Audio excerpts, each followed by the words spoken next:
See a charge on your SoFi account that you definitely didn't make? It's a stressful feeling, but you need to act fast. Today, I'm showing you the quickest way to report fraud and secure your account. Welcome back to Guide with Samuel. Speed is your greatest ally here. The sooner you report it, the sooner SoFi can block the card and start the process of getting your money back. The absolute fastest way is through the app. Log in, find the suspicious transaction in your SoFi Money account, and tap on it. You should see an option to dispute transaction or report fraud. You'll be guided through a simple form to specify the charge is fraudulent.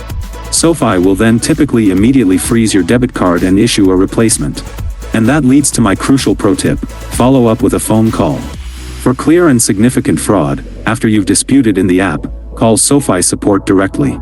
This ensures the issue is escalated and you can get immediate confirmation that your card is locked.